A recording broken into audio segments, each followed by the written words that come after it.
በዚህ ማዕከል ኮሪደሮች ውስጥ የሚሰማው ዝምታ ተራ ዝምታ አይደለም። የሺዎች ተስፋ፣ የሺዎች ጸሎትና የሺዎች የልብ ትርታ የሚቆጠርበት ስፍራ ነው እንጂ። በኢትዮጵያ በየዓመቱ ከፈጣሪ በታች የሐኪሞችን ጥበብና የበጎ ፈቃደኞችን ደግነት ተጠባብቀው እድል ቀንቷቸው ከ500 እስከ 700 የሚደርሱ የልብ ታካሚዎች ቀዶ ጥገና ይደረግላቸዋል። በእነዚህ ህፃናት ዘንድ እያንዳንዱ ሰከንድ ከፍተኛ ትርጉም አለው። ዛሬ ይህንን አስጨናቂና ተስፋ የተሰነቀበትን በህይወት ለመቆየት የሚደረግ የትንቅንቅ ጉዞ ልንዳስስ በኢትዮጵያ የልብ ማዕከል ተገኝተናል። አቶ ሰይፈ ገዛኸኝ የልብ ማዕከል በኢትዮጵያ ውስጥ ልጃቸውን ታዳጊ ሲራክ እያስታመሙ ነው ያገኘናቸው።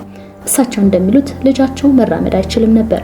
አዝለው ከክፍል ክፍል ሲንከራተቱ ልቡ በጀርባቸው ላይ ስትመታ የሚሰማቸው ፍርሃትና ጭንቀት እጅግ ከፍተኛ ነበር። ለኔ ሲራክ ልጄ ብቻ አይደለም፣ ነገ አቅሜ ሲከዳ የምመረኮዝበት ጉልበት ተስፋዬ ነው ይላሉ። አመት ይመስለኛል ሲጀምር ያኔ ጀመረው። ከዛ በኋላ ያው ቅድም እንደነገርኩ ያው እዛው ሆስፒታል ዝም ብዬ ጉንፋን ሲስል ጉንፋን ነው ብዬ ይዤልኩኝ።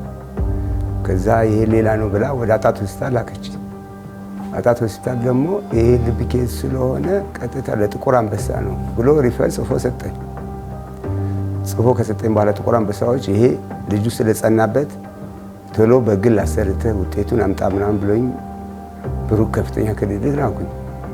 ከዛ አሰራውኝ። በቃ እዚህ ክትትል እንዲጀምር አደረገልኝ። አንድ ወር ባልሞላ ጊዜ ውስጥ ክፍለ ሀገር ነኝ፣ መኖሪያ መጠለያም የለኝም ስለ እንደምንም ዘመድ ማስቸግረው ቆይ ብሎኝ ወደ ወር አንድ ወር አካባቢ ክትትል ተጀመርኩ። በኋላ በቃ እዚህ ጋር ተሰራለት። ከዛ በኋላ ቆሞ አይሄድም ነበር መጀመሪያ። የተወሰነ አንተ ጋር ያህል ከተራመደ እግሩ ይቆለፋል፣ እንደዚህ ተቆልፎ ይወድቅ ነበር። እጁን ይዘው በሰላም መንቀሳቀስ ሽንት ቤት ሲሄድ እጁን ይዘው ነው የምትወስደው።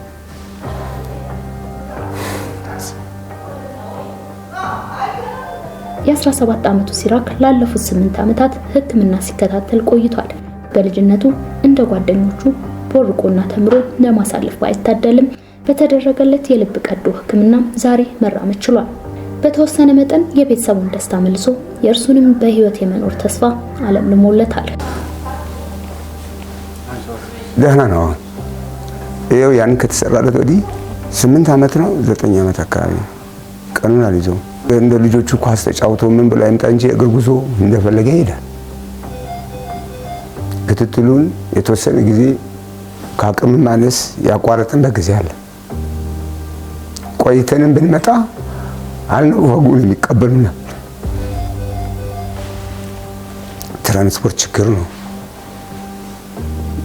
ገጠር ነው የምንኖረው፣ ገቢ ምንጭ ስለሌለው ብዙ ጊዜ የምናቋርጥበትም ጊዜ ነበር። አሁን ግን ይሰራለት ከተባለ ወደዚህ በቃ ክትትል ዘመድም እያስቸገርን ክትትላችን እያካሄድናል። አዎ ሰርጀሪ አለው። ያኔም ተነግሮኛል። ክፍተትና ጥበት ነው፣ በሁለት መልኩ ነው እና ያኔ ለጥበቱ ነበር የተሰራው።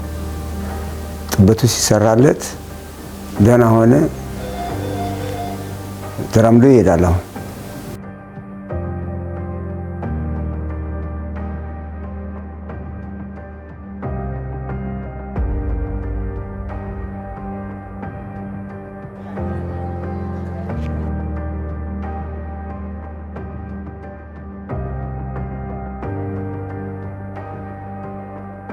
ዶክተር ብሩክታይት ደስታው እባላለሁ።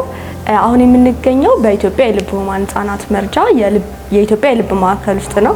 አሁን ደግሞ ያለነው አንደኛ ፍሎር ላይ የልብ ታካሚዎች የሚተኙበት ወይም ደግሞ ዋርድ የሚባለው ቦታ ላይ ነው ያለነው። በኢትዮጵያ የልብ ህሙማን ህጻናት መርጃ ለባለፉት 36 ዓመታት ነፃ የልብ ቀዶ ጥገና የሚሰጥ ድርጅት ነው። በየአመቱ ከ500 እስከ 700 ለሚሆኑ ህፃናት ነፃ የልብ ቀዶ ህክምና ይሰጣል። የልብ ቀዶ ህክምና በተፈጥሮ ከደም ጋር ተያያዥነት ያለው ነው። ያለ ደም ተዋጽኦዎች ምንም አይነት የቀዶ ህክምና ለመስጠት አስቸጋሪ ነው የሚሆነው ማለት ነው።